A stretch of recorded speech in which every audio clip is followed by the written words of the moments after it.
morning, dear student. आज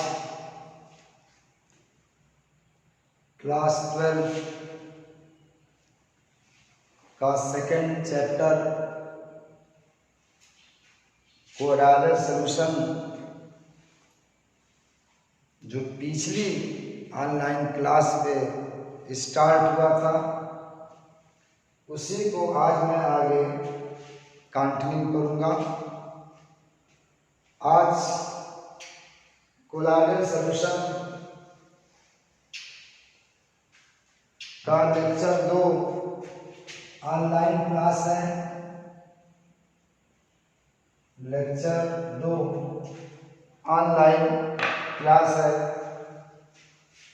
तो मैं इस उम्मीद के साथ आज की ऑनलाइन क्लासेस स्टार्ट करता हूँ कि आप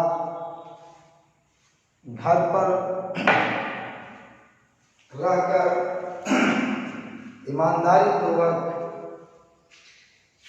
पढ़ाई कर रहे होंगे। सफलताएं सिर्फ उसी स्टूडेंट्स को मिलती है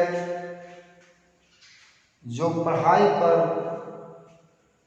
ईमानदारी से ध्यान देता है। सफलता उसी के कदम चूमती है। ठीक है, ओके। आइए देखते हैं पिछले टर्म पे मैं क्लासिफिकेशन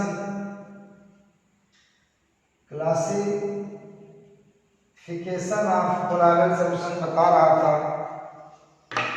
उसमें मैंने 2-3 क्लासिफिकेशन बता दिया था। पहला बताया था on the basis of dispersion medium, और दूसरा था on the basis of affinity between dispersion medium and disperse phase. तीसरा मैंने बताया था on the basis of electrical charge on disperse phase, और चौथा मैं बता रहा था on the basis of physical state of dispersion medium and disperse phase. Okay, तो मैंने आपको चार्ट एक बनाया था। उसमें लिखा था पहले डिस्पर्स फेज, ओके। दूसरा मैंने लिखा था डिस्पर्सन मीडियम। क्या लिखा था? Dispersion medium. और तीसरा मैंने लिखा था नेम, और चौथा लिखा था एग्जाम्पल। ये 4 स्टेप मैंने 4 ब्लॉक कॉलम लिया था इस तरह से, ओके। वहां पे मैंने डिस्पर्सन मीडियम लिक्विड लिया था और एक एक करके मैंने डिस्पर्स फेज उसमें डाला था। अब डिस्पर्सन मीडियम को मैं बदल रहा हूँ, सॉलिड ले रहा हूँ, कर रहा हूँ सॉलिड। ठीक है, disperse phase solid solid solid, okay. यहां पे आप एक बार सॉलिड कर दीजिए, फिर आप लिक्विड कर दीजिए, फिर आप गैस कर दीजिए। यानी सॉलिड को सॉलिड में, लिक्विड को सॉलिड में, गैस को सॉलिड में, सॉलिड को सॉलिड में डालेंगे, जिसको बोला जाता है सॉलिड सॉल्ट बोलते हैं। इसका नाम क्या होगा? Solid salt, okay. लिक्विड को सॉलिड में डालेंगे, इसको जेल बोलते हैं। क्या बोलते हैं? जेल बोलते हैं। क्या बोलते हैं? जेल। और गैस को सॉलिड में बोलेंगे, इसको सॉलिड फॉर्म बोलते हैं। क्या बोलते हैं? Solid form. Solid form. इसका एग्जांपल सॉलिड को सॉलिड में सबसे बेस्ट एग्जांपल इसका एलॉय है। एलॉय, एलॉय का मतलब मिश्र धातु है। नीलम कशिश, ये सब ज्वेलरी है। नीलम, पुखराज, ठीक है। नीलम है, पुखराज है, एलॉय है। लिक्विड को सॉलिड में डाल दिया, जेल हो गया। जेल का एग्जांपल क्या होगा? जेल, जेली, पनीर, मक्खन। पनीर है, मक्खन है,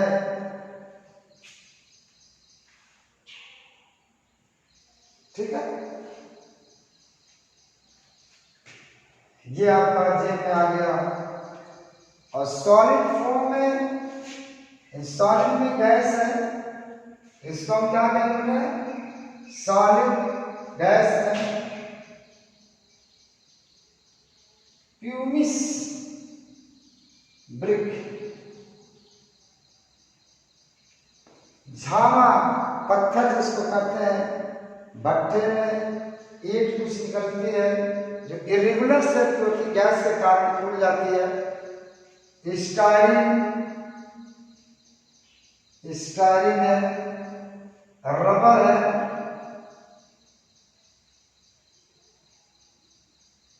रबर। अवशोषित गैसें हैं, अधिशोषित गैस, एग्जॉस्ट, एग्जॉस्ट गैस। अधिशोषित गैस में सॉलिड में जो गैस अधिशोषित हो जाती है, ये सॉलिड फॉर्म के एग्जाम्पल हो गए। अब यहाँ पे देखिए, मैं डिस्पर्सन मीडियम को बदल रहा हूँ, गैस दे रहा हूँ। क्या ले रहा हूँ? तो 3 ये हो गए, तो 3 वहां पे थे, तो ये 4 हो गया, ये 5 हो गया, ये 6 हो गया, ये 7 हो गया, ये 8 हो गया, और ये 9 हो गया। ठीक है। गैस सॉलिड लीजिए, गैस को सॉलिड एरोसॉल बोलते हैं। यहां ले लीजिए लिक्विड, यहां रहेगा गैसीय, और 10वां जो है गैस ले लीजिए, गैस ले लीजिए। सॉलिड का गैस में डालेंगे, इसको सॉलिड एरोसॉल कहते हैं। Solid aerosol. लिक्विड को गैस में डाल दीजिए, एरोसॉल बनेंगे। और गैस का गैस में पोलर सॉल्यूशन नहीं बनेगा। गैस का गैस में पोलर सॉल्यूशन नहीं बनेगा। गैस में सॉलिड है, ये क्या हो जाएगा? डस्ट। क्या हो गया? डस्ट हो गया, स्मोक हो गया। डस्ट है, स्मोक है, इसके एग्जाम्पल है। लिक्विड को गैस में ये फॉग, कोहरा, बादल, क्लाउड,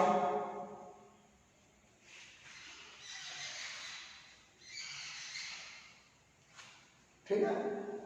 ये आपका फॉग, क्लाउड, ये इसमें आएगा। ये आपके बड़ा इंपॉर्टेंट है, खासतौर से ये नेम ऑफ सॉलिड को दिया जाता है कि इस सॉलिड, इस पोलैरिटी सॉल्यूशन में डिस्पर्स फेज क्या होगा, डिस्पर्सन मीडियम क्या होगा। बहुत ही इंपॉर्टेंट चीज है। एक क्वेश्चन मैं देता हूं, रफ कर दूं, इसको आप फेयर कर लेंगे बाइक करके इसको, ठीक है, ओके। अब देखिए एक सवाल मैं आपसे पूछता हूं और आपको बताना होगा इसमें कि angel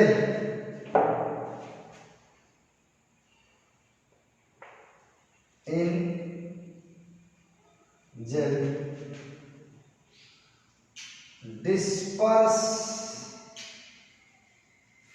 phase is disperse phase found in which physical state, which physical state, which physical state, ठीक है। ये पहला दे दिया गया गैस, दूसरा दे दिया गया सॉलिड, तीसरा दे दिया गया लिक्विड और चौथा दे दिया गया नन या ऑल ऑफ द अबव। अब आपको बताना है कि angel disperse phase found in which physical state. Liquid में सॉलिड, सॉलिड इसका डिस्पर्स फेज यहाँ पर होगा, आंसर क्या हो जाएगा सॉलिड स्टेट, क्या सॉलिड स्टेट में रहेगा। ये आपका आंसर हो गया। तो इस तरह से सवाल आपसे पूछ सकता है, ठीक है, ओके।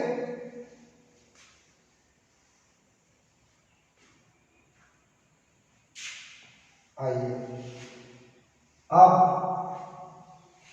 एक अगला आर्टिकल है, हेडिंग आ लीजिए, difference between lyophilic colloidal solution and difference between lyophilic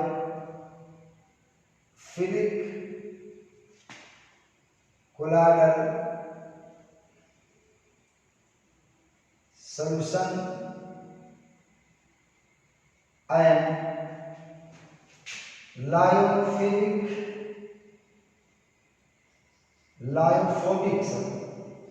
lyophobic colloidal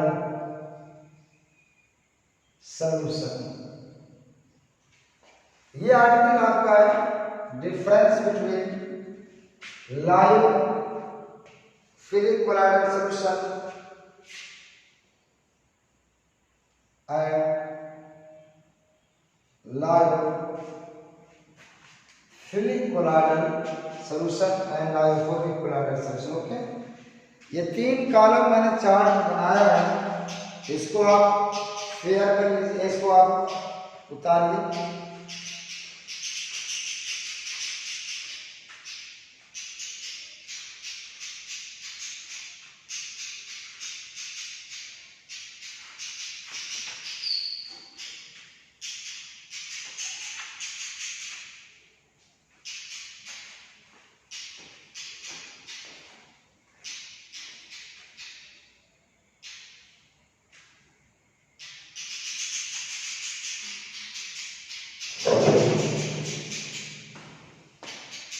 okay, ये तीन चार आपने बना लिया।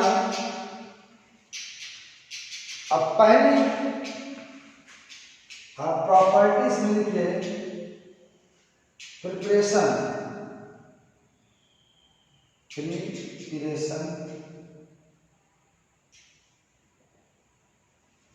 प्रिपरेशन बनाना।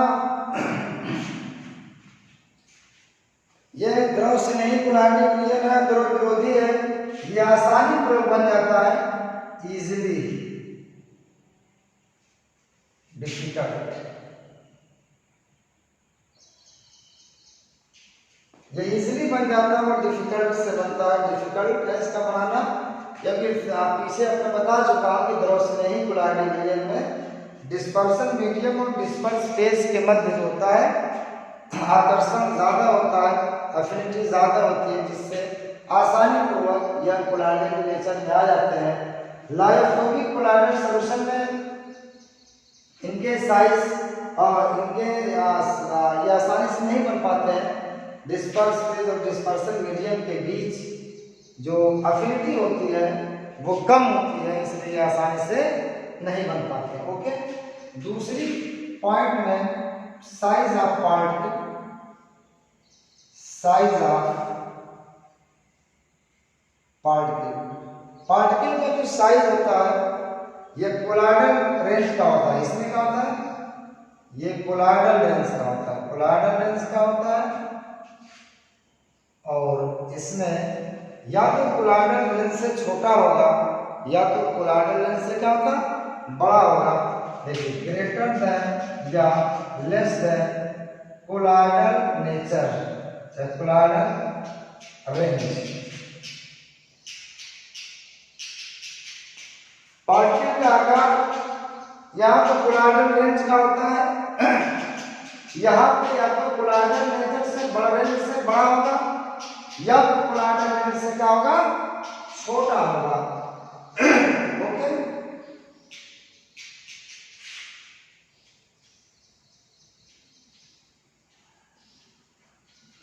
आइए नेक्स्ट पॉइंट में सरफेस टेंशन। इसका सरफेस टेंशन जो होता है डिस्पर्सन मीडियम के सरफेस टेंशन से कम होता है, तो लेस देन डिस्पर्सन मीडियम। मतलब क्या हुआ, लायोफिलिक कोलॉइडल सॉल्यूशन का जो सरफेस टेंशन होता है वह उसकी डिस्पर्सन मीडियम के सरफेस टेंशन से, पृष्ठ तनाव से कम होता है। यहां पे क्या होगा, greater than dispersion medium. Okay, यहाँ पे लायोफोबिक में डिस्पर्सन मीडियम से इसका पृष्ठ तनाव ज्यादा होता है। ये देखिए, विस्कोसिटी, श्यानता, viscosity it is property of liquid. Viscosity ये जो होगा greater than dispersion medium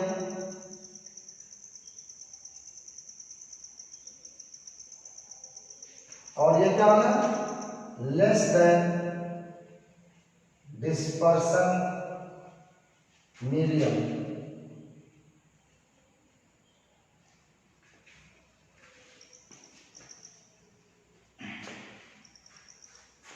okay, यहां पे पांचवी पॉइंट में स्कंदन कोअगुलेशन।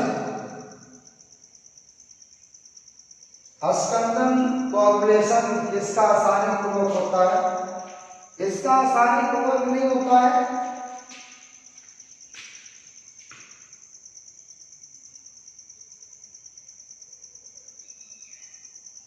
डिफिकल्ट है और इसका इजली है। क्यों है, हमने बताया कि इसका कोअगुलेशन इसके अंगों कणों का पास आना मुश्किल है, क्योंकि डिस्पर्स फेज के चारों तरफ डिस्पर्सन मीडियम की परत पाई जाती है, जिसके कारण इसको उदासीन आप नहीं कर सकते और इसकी पार्टिकल को आसानी पूर्वक आप उदासीन करके इसको पास ला सकते हैं। यहाँ पे देखिए, स्टेबिलिटी, कौन ज्यादा स्थायी है, जिसका स्कंदन आसानी से नहीं हो पाएगा, वे कोलॉइडल सॉल्यूशन क्या है, ज्यादा स्टेबल होते हैं, और जिसका स्कंदन आसानी से हो जाता है वो कम अस्थायी होते हैं। ये मोर होगा, क्या होगा, मोर स्टेबल, और क्या होगा, ये लेस स्टेबल। देखिए,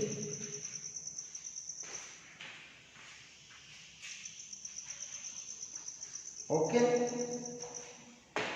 ये अब आइए मैं ऊपर से 2-3 ये 5-6 बता दिया, 2-3 प्रॉपर्टी उसको क्लियर कर देता हूँ। ओके, 2 प्रॉपर्टी मैंने रफ कर दिया। आइए अब ये 7वीं जो डिफरेंस है, पॉइंट है, अवस्था स्टेज, ये रिवर्सिबल होता है। क्या होता है? रिवर्सिबल, यानी आसानी पूर्वक बन भी जाता है और इसे आसानी पूर्वक अलग भी किया जा सकता है। इरिवर्सिबल है, इरिवर्सिबल। एक बार आसानी पूर्वक बनने के बाद यह दोबारा आसानी पूर्वक नहीं बन पाता है, मतलब वापस नहीं आ पाता है। ठीक है, इसके बाद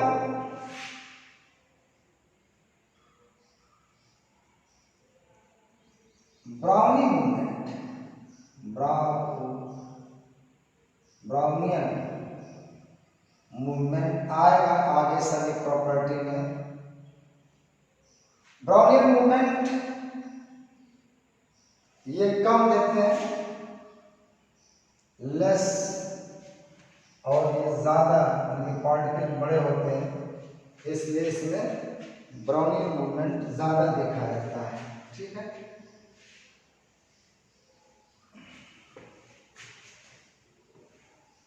एक और है, एक प्रॉपर्टी और कैटाफोरेसिस। कैटाफोरेसिस का मतलब होता है विद्युत कण संचरण, यानी गुलाबी कण का इलेक्ट्रोड की ओर गति करना विद्युत कण संचरण कराता है। इसको इस पर इलेक्ट्रोफोरेसिस क्या कहते हैं? इलेक्ट्रोफोरेसिस,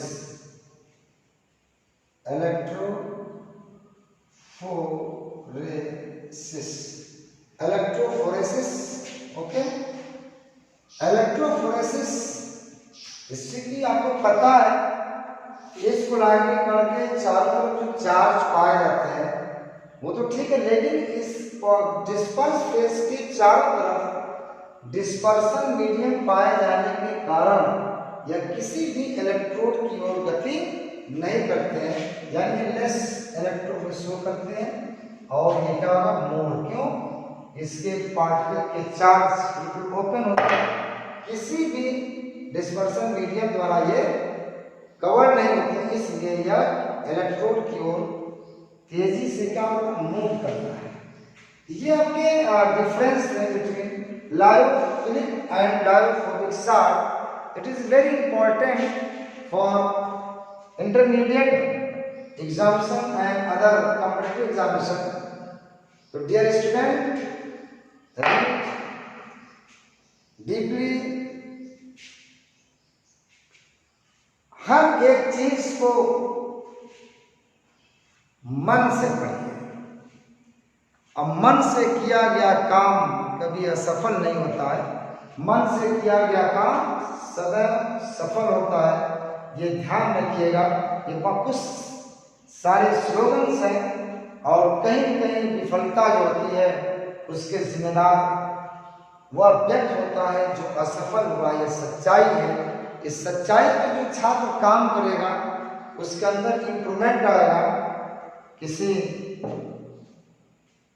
साहित्यकार ने कहा है कि असफलता यह सिद्ध करती है कि प्रयास पूरे मन से नहीं किया गया है। असफलता यह सिद्ध करती है कि प्रयास पूरे मन से नहीं किया गया है। यह सच्चाई है। इसलिए आप ध्यान लगा करके बहुत डीपली आप स्टडी जब तक नहीं करेंगे तब तक आपको कॉम्पिटिटिव एग्जाम्स में क्वेश्चन आपके सही नहीं होंगे। आप कंफ्यूज रहेंगे। आप कंफ्यूज रहेंगे तो सवाल गलत करेंगे और एक एक सवाल जो होता है वो का है, वो बहुत बड़ा एक टारगेट होता है और एक एक सवाल का बहुत महत्व होता है। इसलिए आप डीपली पढ़िए। ये मैंने बता दिया अब जो नेक्स्ट आर्टिकल इसमें आना है, प्रिपरेशन ऑफ कोलाइडल सॉल्यूशन। क्या आना है?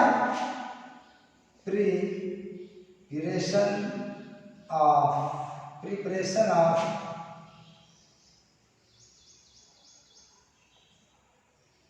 Colloidal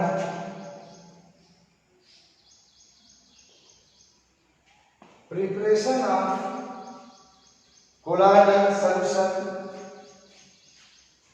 preparation of colloidal solution में एक चीज आपको बिल्कुल इसको आप क्लियर कट कर लीजिए कि जो प्रिपरेशन होती है ना, वो केवल लायोफोबिक कोलाइडल सॉल्यूशन में किया जाता है। द्रव विरोधी कोलाइडिक विलयन की प्रिपरेशन होती है, यानी मनुष्य मानव ह्यूमन बीइंग करता है, और लायोफिलिक द्रव में ही कोलाइडिक विलयन का प्रिपरेशन आपको नहीं करना पड़ता है, वो नेचुरली क्या आता है, बन जाता है। तो प्रिपरेशन का जो कॉन्सेप्ट है वो लायोफोबिक कोलाइडल सॉल्यूशन से उसका मतलब है लायोफिलिक का यहाँ पे कोई रोल नहीं है। ओके, तो आप लिख लेंगे इस जो पॉइंट मैंने बोला है कि कोलाइडिक विलयन केवल द्रव प्राकृतिक रूप से केवल द्रव विरोधी कोलाइडिक विलयन का किया जाता है। ओके, अब देखिए मेथड ऑफ प्रिपरेशन क्या है, इसके मेथड कितने हैं? Method of preparation. ओके, आइए अब देखते हैं कितने टाइप, टू टाइप्स, कितने, टू टाइप्स के मेथड ऑफ प्रिपरेशन है। पहला है मेथड ऑफ डिस्पर्शन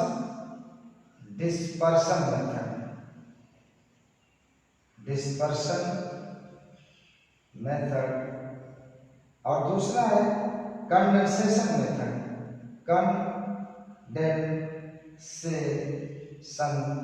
मेथड। ये दो मेथड आपके प्रिपरेशन के, डिस्पर्शन मेथड है और कंडेंसेशन मेथड। ओके, इसमें से एक एक लेकर के हम इसकी स्टडी करेंगे कैसे बनाया जाएगा इसको। तो पहले हेडिंग आ रही है डिस्पर्शन मेथड, और डिस्पर्शन मेथड को हिंदी में परिक्षेपण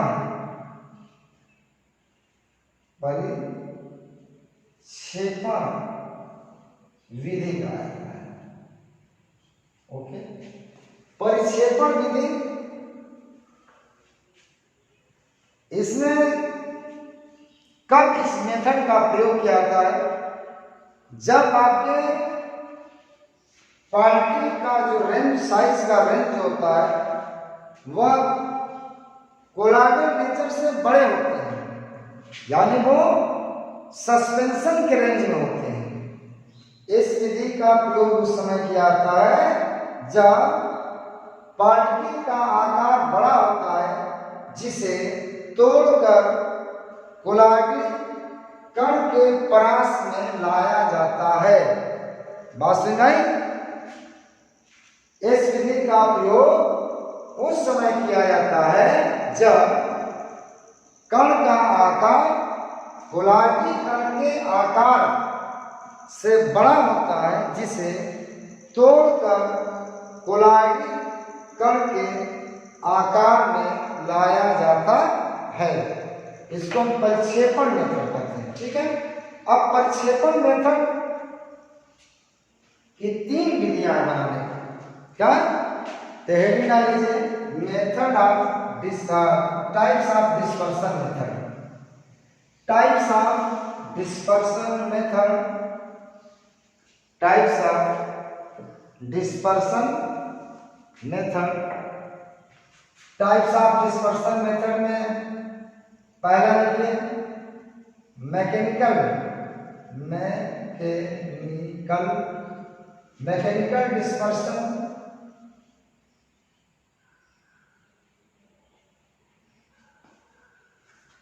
और दूसरा है यांत्रिक विद्युत परिक्षेपण, इसको इलेक्ट्रिकल डिस्पर्शन कहते हैं, डिस्पर्शन। और तीसरा जो है पेप्टाइजेशन, पेप्टीकरण। ओके, मैं हिंदी बताऊंगा ऐसे करके। यह 3 मेथड बनाने के हैं डिस्पर्शन मेथड में, mechanical dispersion, electrical dispersion, peptization. Okay, एक एक करके मैं बताता हूं। अब इसमें एड डाल लीजिए। पहला देखिए मैकेनिकल डिस्पर्शन, या हिंदी में इसको कहते हैं यांत्रिक प्रक्षेपण। यांत्रिक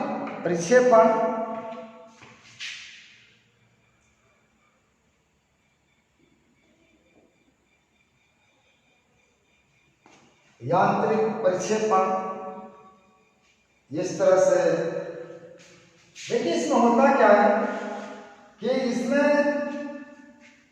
चक्की मिल में पार्टिकल को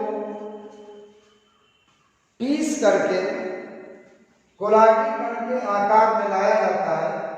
इसमें जो 2 चक्कियां होती हैं, दोनों का रोटेशन विपरीत दिशा में होता है। अगर एक क्लॉकवाइज घूमेगी तो दूसरी एंटी क्लॉकवाइज घूमेगी, तभी आपका पार्टिकल क्रश होगा। अगर दोनों सेम डायरेक्शन में होगी तो क्रशिंग नहीं होगी, ठीक है। तो दोनों पार्ट जो दोनों व्हील्स हैं आपकी चक्की मिलके, वो दोनों विपरीत दिशा में क्या करते हैं, रोटेट करती हैं। इसमें चक्की द्वारा क्या किया जाएगा, चक्की द्वारा पार्टिकल को छोटे छोटे पार्टिकल में तोड़ लिया जाता है। और इसका एग्जाम्पल किसका इसमें दिया जाएगा, कैसे कोलाइडिंग सॉल्यूशन इससे बनाए जाते हैं। पेंट है, वार्निश है, डीडीटी है,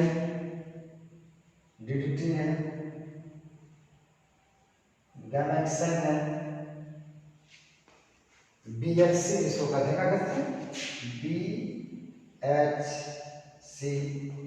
गैमेक्सन बेसिक इंसेक्टिसाइड है, पेंट है, वार्निश है। डीडीटी का फुल फॉर्म क्या होता है, डाइक्लोरो डाइफेनिल ट्राइक्लोरोइथेन, डाइक्लोरो डाइफेनिल ट्राइक्लोरोइथेन। और BHC का बेंजीन हेक्साक्लोराइड, इसको लिख लीजिएगा, बेंजीन हेक्साक्लोराइड। और वो का डाइक्लोरो डाइफेनिल ट्राइक्लोरोइथेन। ये दोनों इंसेक्टिसाइड है, क्या है, कीटनाशक ये होते हैं। ओके, अब देखिए दूसरा मेथड जो आपका आता है, ये आपका इलेक्ट्रिकल डिस्पर्शन, या इसी को ब्रेडिक आर्क मेथड लिखा था। ब्रेडिक आर्क मेथड ये क्या होता है, देखिए विद्युत द्वारा कोलाइडल तल को छोटे छोटे पार्टिकल को छोटे छोटे टुकड़ों में तोड़ा जाता है। जैसे देखिए ये आपका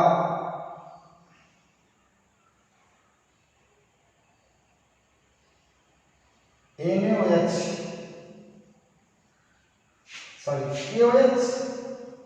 का सॉल्यूशन है।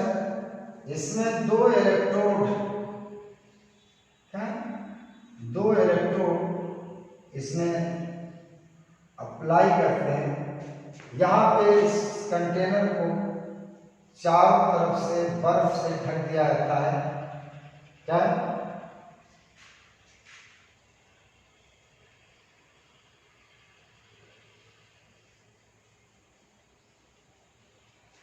NaOH का बेरिलियम है। इसमें जिस कोलाइडल कण का कोलाइडल सॉल्यूशन बनाना होता है उसको इसमें डाल दिया जाता है। और इसमें धातु होते हैं, काफी धातु के कोलाइडल विलयन इससे बनाए जाते हैं। ये आपका इलेक्ट्रोड है, ये इलेक्ट्रोड है। जब इसमें विद्युत धारा प्रवाहित की जाती है, यहाँ पे क्या होता है, स्पार्किंग होता है। क्या होता है, स्पार्किंग होती है। स्पार्किंग से ये सारा कंटेनर गर्म रहता है और गर्म होने से जो धातु है वो वेपराइज होते हैं। क्या होते हैं? वेपराइज होते हैं और वेपराइज होकर के इसको पुनः कंडेंस किया जाता है। इसीलिए असेंबली के चारों तरफ बर्फ रखा गया है, वो फिर वास्तव कंडेंस होगी और जब कंडेंस होगी तो कंडेंसेशन के बाद जो उसका आकार प्राप्त होगा वह कोलॉइडल कण के आकार के बराबर हो जाता है। ओके, तो इस तरह से इसमें जिसका कोलॉइडल विलयन बनाया जाता है वो आपका कॉपर है, Ag है, Au है, Pt है, ये इनके कोलॉइडल साल में कोलॉइडल विलयन बनाया जाता है। Copper, Ag, Au, Pt। ठीक है, एक बार फिर इन धातुओं को KOH के जलीय विलयन में रखकर इसमें विद्युत धारा इलेक्ट्रोड द्वारा विद्युत धारा प्रवाहित किया जाता है, जिससे स्पार्किंग से वहां का टेम्परेचर बढ़ता है। टेम्परेचर बढ़ने से ये धातुएं वाष्पित होने लगती है और इस वाष्पित धातु को पुनः क्या कर लिया जाता है? कंडेंस कर लिया जाता है और कंडेंस किया जाता है। और जब कंडेंसेशन के बाद जब ये आकार प्राप्त करते हैं, इस क्या करता है? कोलॉइडल रेंज में इनका आकार आ जाता है। जब कंडेंस होकर के जो पार्टिकल का आकार मिलता है वह कोलॉइडल कण के आकार के बराबर होता है। इसको ब्रेकिंग आर्क मेथड कहा जाता है। ओके, समझ में आ गया बेटा? चलिए आइए कुछ और ये तीसरा मेथड जो आपका इस टॉपिक का है, और सॉरी इस आर्टिकल का जो तीसरा मेथड है पेप्टाइजेशन, बड़ा इंपॉर्टेंट है। शॉर्ट नोट में अक्सर पूछा जाता है पेप्टाइजेशन। पेप्टाइजेशन इसको हिंदी में कहा जाता है पेप्टिकरण। क्या करते हैं? पेप्टिकरण। पेप्टिकरण, पेप्टाइजेशन, इसमें ताजा अवक्षेपित अवक्षेप में ताजा अवक्षेपित अवक्षेप में पेप्टिकारक क्या है द्वारा उसको क्या किया जाता है? उस पेप्टिकारक द्वारा उस अवक्षेप को तोड़ा जाता है और अवक्षेप जब टूट जाता है तो पार्टिकल छोटे छोटे आते हैं और जब पार्टिकल छोटे छोटे होते हैं तो वह कोलॉइडल कण के प्रास में आ जाते हैं। तो पेप्टिकरण क्या होता है? देखिए ताजा अवक्षेपित अवक्षेप में, ताजा अवक्षेपित अवक्षेप में विद्युत अपघट्ट ब्रैकेट में पेप्टिकारक द्वारा इसे छोटे छोटे कणों में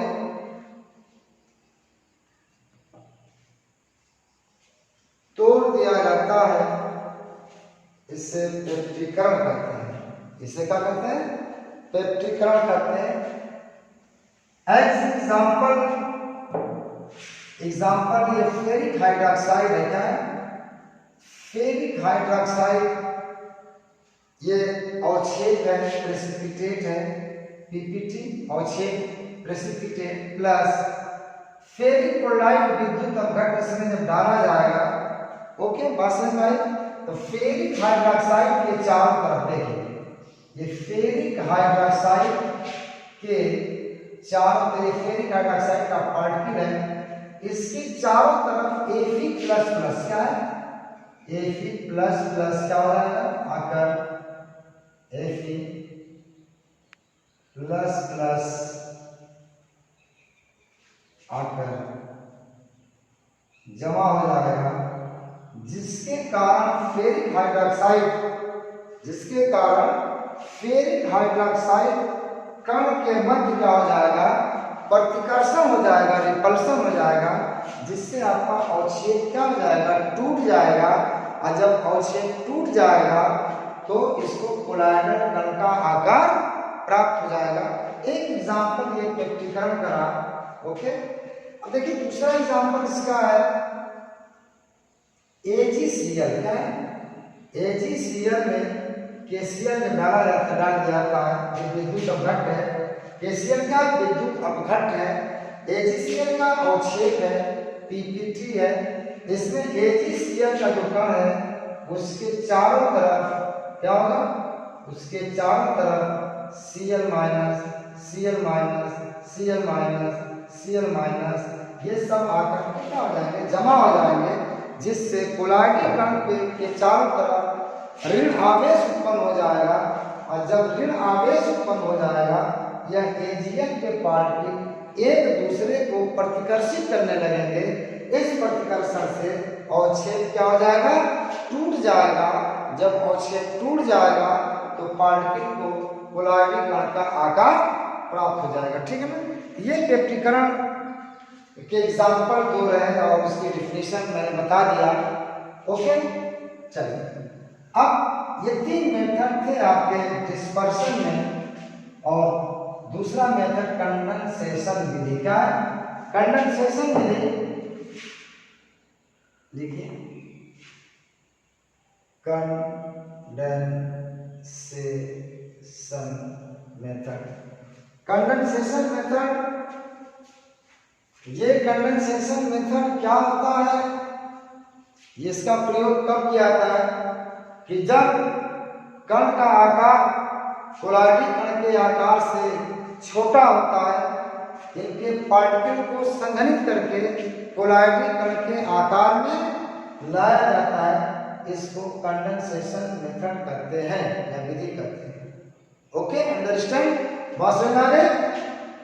क्या मतलब इसका हुआ कि जब कण का आकार छोटा होता है तो उसे पास लाकर, संघनन द्वारा पास लाकर उसके आकार को क्या कहता है? बढ़ाकर कोलाइडी कण के आकार के परास में लाया जाता है। तो इस विधि को कहते हैं संघनन विधि, कंडेंसेशन मेथड। Okay, understand?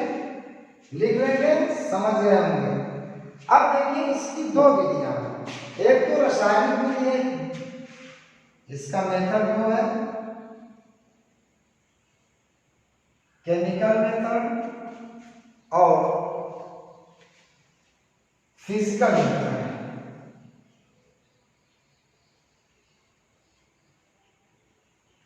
एक मेथड केमिकल, दूसरा क्या? Physical method. अब आइए केमिकल मेथड में देखते हैं क्या क्या आता है। तो इसमें केमिकल मेथड में रासायनिक अभिक्रिया द्वारा क्या? बाई केमिकल रिएक्शन द्वारा कोलाइडी कण के आकार को क्या किया जाएगा? बढ़ाया। यहाँ पे कण के आकार को बढ़ाया जाएगा बाई केमिकल रिएक्शन। ओके, देखिए पहला इसमें एग्जांपल है उभय अपघटन डबल डिकम्पोजिशन।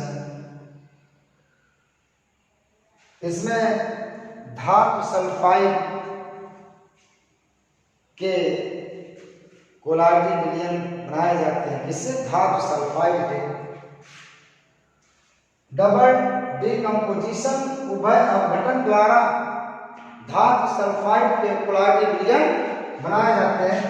AS3O3 आर्सेनिक का ऑक्साइड है। इसमें आप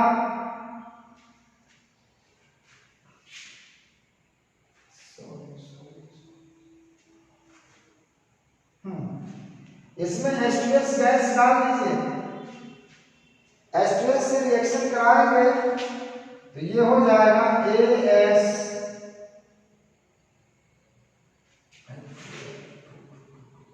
AS2S3 प्लस, यहाँ पे 3 कर दीजिए, प्लस 3H2O। ये देखिए आर्सेनिक का सल्फाइड है। इसी तरह से एंटीमनी का सल्फाइड Sb2S3 PbS HgS आपका, ये इसके आपके इतने CH3 के कोलाइडिंग विलयन इससे बनाए प्राप्त किए जाते हैं। धातु सल्फाइडों के कोलाइडिंग विलयन इस विधि द्वारा बनाए जाते हैं। ये केमिकल रिएक्शन की एग्जांपल है। बस इसमें क्या आपको जानना क्या है कि बाय केमिकल रिएक्शन कोलाइडिंग कण के आकार को इसमें क्या किया जाता है, बढ़ाया जाता है। अभी जो सल्फाइड बने हैं ना, इन सल्फाइड के कणों का जो आकार है वह कोलाइडिंग नेचर का है। और सल्फाइड जो ऑक्साइड होती है, धातु के ऑक्साइड आर्सेनिक ऑक्साइड, इसका कोलाइडिंग कण का आकार इनका आकार जो है वह कोलाइडिंग कण के आकार से क्या है, काफी छोटे हैं। ओके, चलिए अब इसमें दूसरा मेथड है बाय हाइड्रोलाइसिस।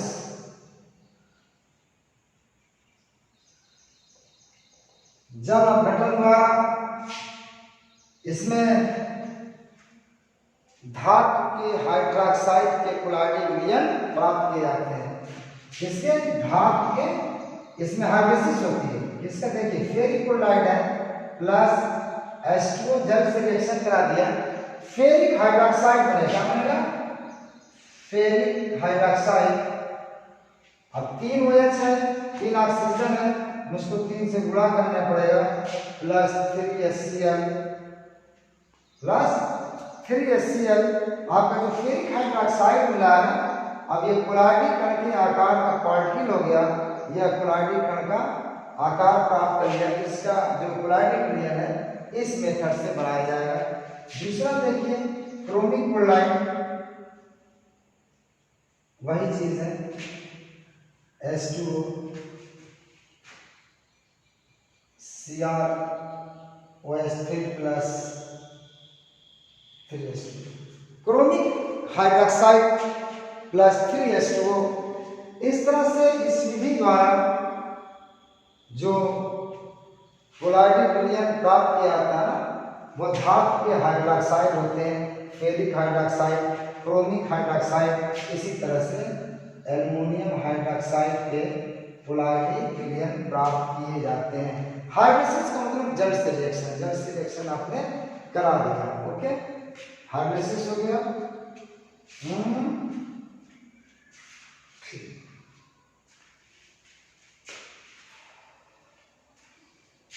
अब देखिए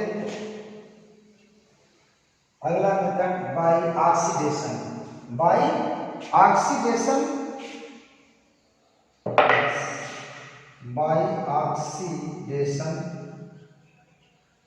इस विधि द्वारा सल्फर और आयोडीन के कोलाइडिंग विलयन प्राप्त किए जाते हैं। H2S है, इसकी सल्फर डाइऑक्साइड के से ऑक्सीकरण करा दीजिए, ये हो जाएगा,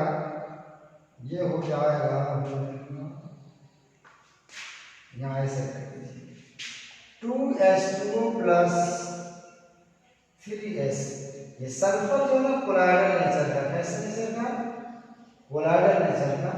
इस विधि द्वारा सल्फर और आयोडीन के कोलाइडिंग विलयन प्राप्त किए जाते हैं। H2S का जब ऑक्सीकरण सल्फर डाइऑक्साइड से किया जाएगा तो जो सल्फर मिलेगा वह कोलाइडल नेचर का होगा। ओके, तो ये ऑक्सीडेशन मेथड हो गया तीसरा। और चौथा लिख लीजिए एक मेथड बाय रिडक्शन अपचयन द्वारा। इस विधि द्वारा कॉपर Pt Au ये कोलाइडिंग विलयन प्राप्त किए जाते हैं।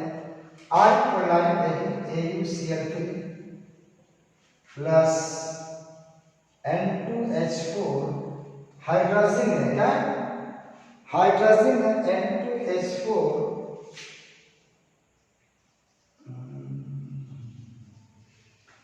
4 या 12 3 कर दीजिए। यहाँ पे देखिए 4Au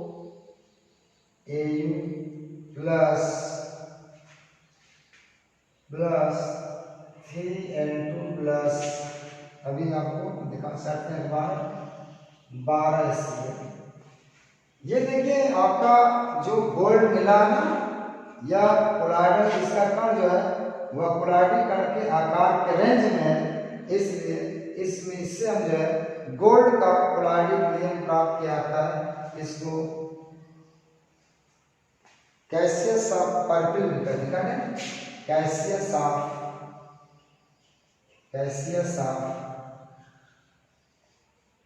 पर्पिल, नीला थोथा पीला थोथा, कैसियस ऑफ पर्पिल, ये पीले रंग का विलयन प्राप्त होता है। एयू का जो कोलॉइडल विलयन बनाया गया है आर्य कोलॉइड से बनाया गया है। इसके द्वारा क्या, इसके द्वारा रिडक्शन किया था। ये हाइड्राजीन है, हाइड्राजीन कहाँ पे है, हाइड्राजीन यहाँ पे अपचायक है। तो ये 4 मेथड मैंने बताया है केमिकल में, फिजिकल में कुछ है नहीं। तो नेक्स्ट टॉपिक पे आपका फिजिकल मेथड का कोई मतलब नहीं है, इसका कोई रोल नहीं यहाँ पे। और ये 4 मेथड कंडेंसेशन के मैंने केमिकल विधि बताया है।